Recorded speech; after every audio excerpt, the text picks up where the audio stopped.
वैदिक पर्सपेक्टिव के इस YouTube चैनल को सब्सक्राइब करें, वीडियो को लाइक व शेयर करें। ओम यत इंद्र अहन प्रथम जाम अहि नाम माई नाम अमिनाह प्राउत मायाः आत सूर्य जनयत द्याम उषा सम तदीतना शत्रुमना किला विविध से।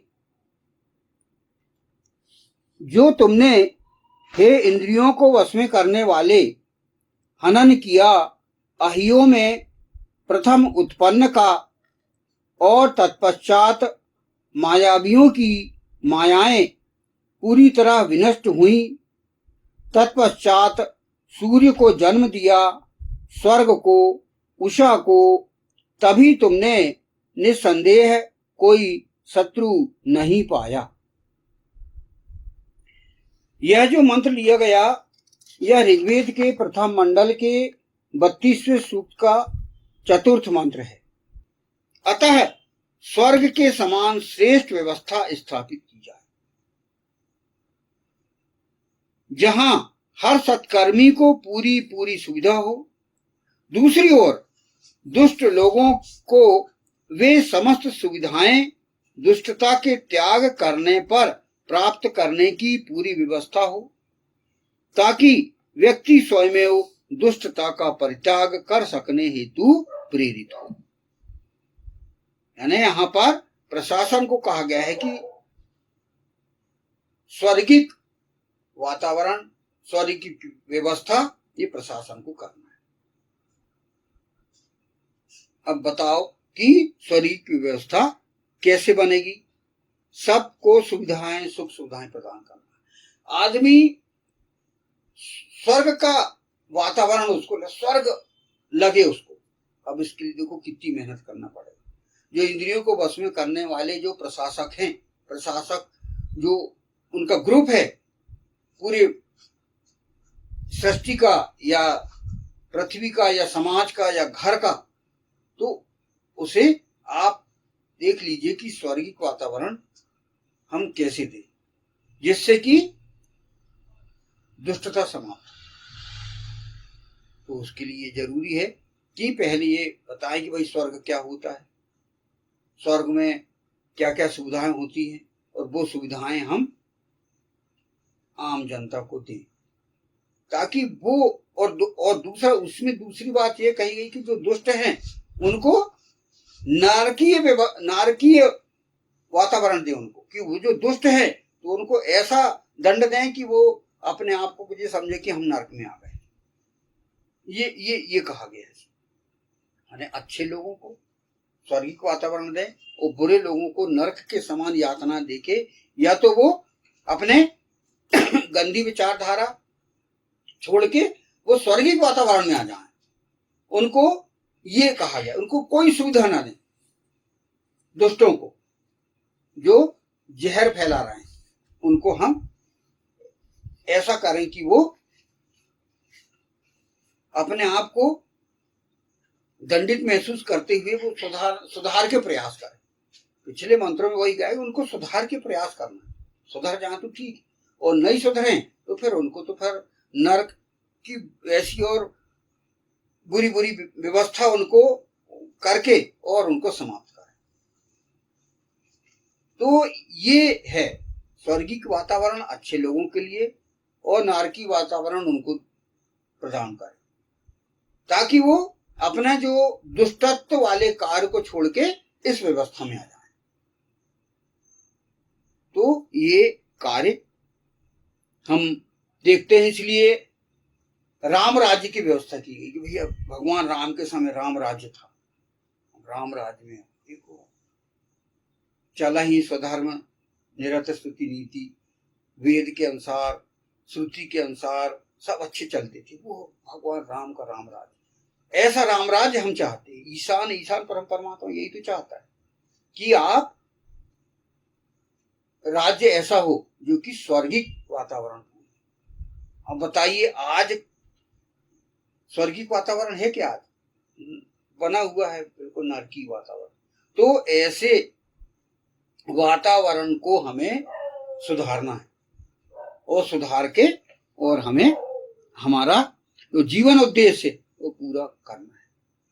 हमें स्वयं श्रेष्ठ बनना है और दूसरों को भी श्रेष्ठ बनाना है। तो श्रेष्ठ हम बनेंगे तो स्वर्गीय वातावरण हो जाए। क्रमंतो विश्वमार्यम वेद में कहा गया कि आप स्वयं आर्य बनो, यानी श्रेष्ठ बनो और दूसरों को श्रेष्ठ बनो।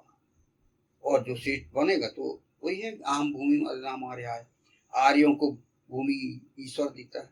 तो वही व्यवस्था हमें बनाते हुए चलना है और दुष्टों को समाप्त करना है। तो हमें वेद की व्यवस्था को देखते हुए और जो हमारे सामने जो वेद पर आचरण करके दिखाया गया है उसको पढ़ते हुए चले, हम उसको देखते हुए चले कि इतिहास में क्या क्या सुधार किए गए, किस प्रकार किए गए।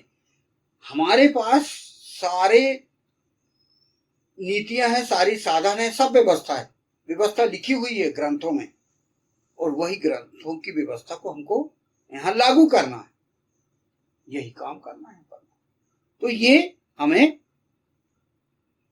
कार्य करने हेतु तैयार रहना है। पांचवा कार्य का करना है हमें, पांचवा है इस हेतु उषा को उत्पन्न करने की आवश्यकता है। लोगों को उषा काल में उठकर ब्रह्म स्तवन करने हेतु प्रेरित किया जाए। जब व्यक्ति उषा काल में वेदाध्ययन करेगा तथा स्वाध्याय करेगा तो वह स्वयं दुष्कर्मों की ओर प्रेरित न होकर सत्कर्मों की ओर प्रेरित होगा। अतः उषा काल का भली भांति संस्थापन आवश्यक है।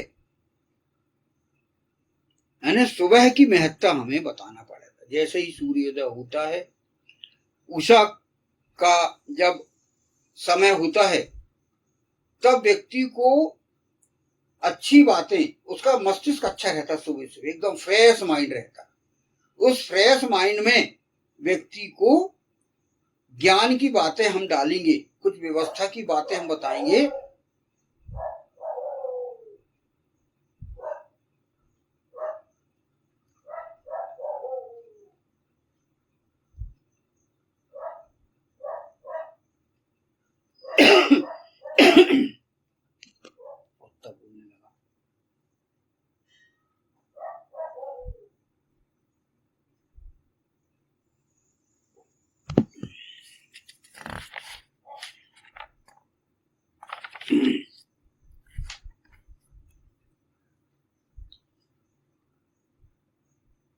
तो कोई भी काम करने के लिए, अच्छे काम करने के लिए, अच्छे ज्ञान प्राप्त करने के लिए प्रातः काल सबसे अच्छा होता है। और उसके लिए ईश्वर ये चाहता है कि आप सुबह उठ के और वेदाध्ययन करिए, अच्छे शास्त्रों का अध्ययन करिए, अच्छी जो बातें हैं उनको आप अपने मस्तिष्क में बैठा लिए। सबसे अधिक तो यही कहा गया कि आप वेदाध्ययन करिए, स्वाध्याय करिए। और क्योंकि वेद जो है सृष्टि का संविधान है, पूरी जीवन व्यवस्था हो, उसको हम यदि नहीं समझेंगे, नहीं पढ़ेंगे, तो हम आगे हमारा समाज कैसा होगा ये नहीं समझ पाएंगे। इसलिए उषा काल में हमें कहा गया है कि आप सुबह उठ के, प्रातः काल उठ के अपने आप को ब्राह्मीय करिए, अपने शरीर को, ये कहा गया है। वेद का यह मत है कि यदि व्यक्ति स्वानुशासित हो, सुकृत हो, तो वह स्वयं कोई अनैतिक कार्य नहीं करेगा।